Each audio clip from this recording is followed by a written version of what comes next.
Hari ini, kita bakal ngobrol tentang sesuatu yang mungkin agak tabu, tapi kita hadapi bareng-bareng ya. Yap, itu dia, kita bakal ngobrol serius, santai, dan dalam-dalam tentang dampak dari kebanyakan nonton pornografi. Sebelum mulai, aku punya pertanyaan buat kalian, pernah gak ngerasa ada dampak aneh atau berubah setelah kita terlalu banyak terjebak dalam dunia pornografi? Well, stay tuned, karena kita bakal bahas satu efek khusus yang mungkin belum banyak orang sadari. Ini bukan cuma ngobrol soal resiko, tapi juga caranya buat kita tetap bisa bersenang-senang di dunia digital tanpa mengorbankan kesehatan mental dan hubungan kita. Yang penting, jangan kemana-mana, tekan tombol subscribe dan siap-siap buat ngobrol seru bareng kita.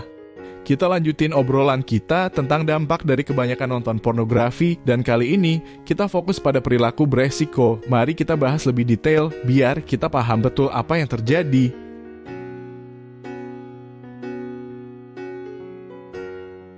Jadi, perilaku berisiko itu nggak cuma sekadar ngambil keputusan gegabah, tapi bisa merambah ke berbagai aspek kehidupan kita. Misalnya, yang pertama adalah keputusan finansial yang mungkin agak bodoh. Kalau kita terlalu terjebak dalam dunia pornografi, bisa jadi kita lebih mementingkan kepuasan sesaat daripada masa depan finansial kita. Bayangin, kita lagi asyik nonton video di situs dewasa, terus tiba-tiba muncul iklan promo langganan premium yang menawarkan konten eksklusif. Karena terbawa suasana dan pengen dapetin yang spesial, kita malah langsung klik dan langganan tanpa mikir panjang. Padahal, itu uang yang seharusnya bisa kita alokasikan untuk keperluan yang lebih penting. Selain itu, perilaku berisiko juga bisa merambah ke dunia kerja. Gara-gara kita sibuk nonton video, bisa jadi kita jadi kurang fokus, produktivitas menurun, atau bahkan bolos kerjaan demi mengejar kepuasan yang sesaat. Kita pasti nggak mau kerjaan kita terbengkalai, kan?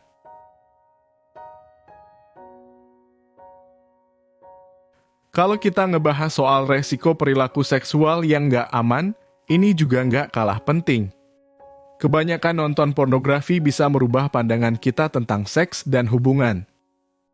Bisa jadi kita mungkin lebih tertarik sama hal-hal yang sebenarnya nggak baik buat hubungan kita.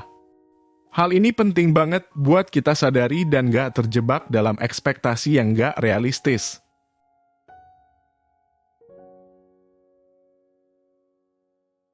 Intinya, perilaku berisiko ini nggak cuma ngerugikan di satu aspek aja, tapi bisa bikin efek domino ke berbagai bagian kehidupan kita. Jadi, kita perlu aware dan ngambil tindakan preventif.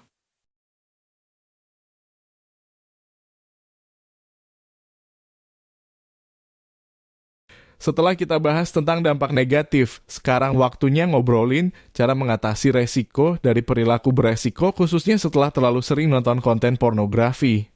Yuk, kita bongkarin tips-tipsnya agar bisa mengontrol dengan lebih sehat dalam dunia digital. Kesadaran adalah kunci. Pertama, yang paling penting adalah kesadaran. Kita perlu menyadari bahwa perilaku berisiko ini bisa memberikan dampak serius terhadap kehidupan kita. Mulai dari keuangan, karier, hingga hubungan sosial. Jadi, buka mata dan telinga, ya teman-teman.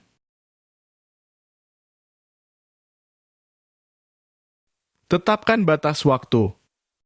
Buat aturan main soal waktu ketika berselancar di dunia maya.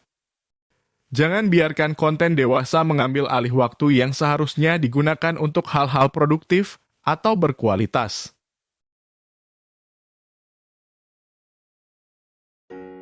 Cari alternatif positif. Saat niat buat buka situs dewasa muncul, coba alihkan perhatian ke kegiatan positif.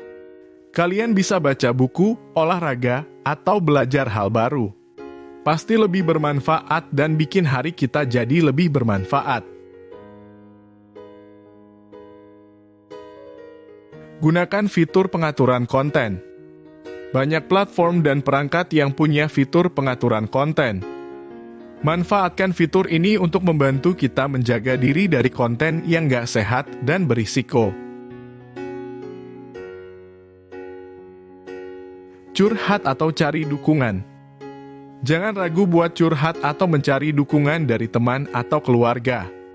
Pembicaraan terbuka bisa membantu kita menyadari masalah dan mencari solusi bersama.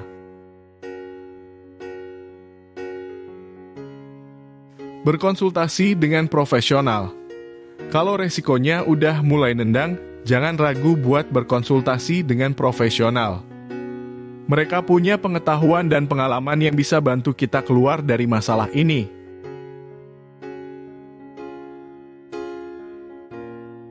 Teman-teman, kunci utamanya adalah kesadaran, aturan main yang jelas, dan mencari alternatif positif. Ingat, kita punya kendali atas kehidupan kita sendiri.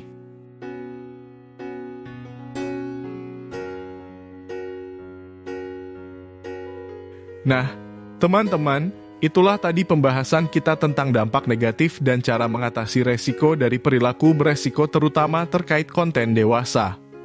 Sebelum kita berpisah, yuk kita pikirkan bersama-sama bahwa setiap klik kita di dunia maya bisa membentuk sejauh mana kualitas hidup kita.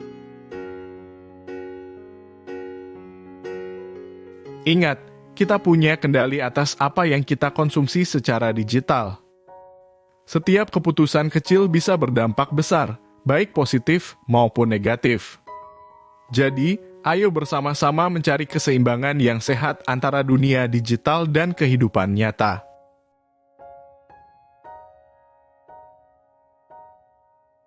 Kalau kalian punya tips atau pengalaman pribadi dalam mengelola konsumsi konten dewasa, boleh banget share di kolom komentar.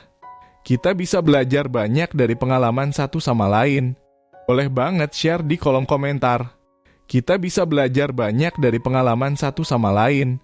Terima kasih buat teman-teman yang sudah nonton video ini.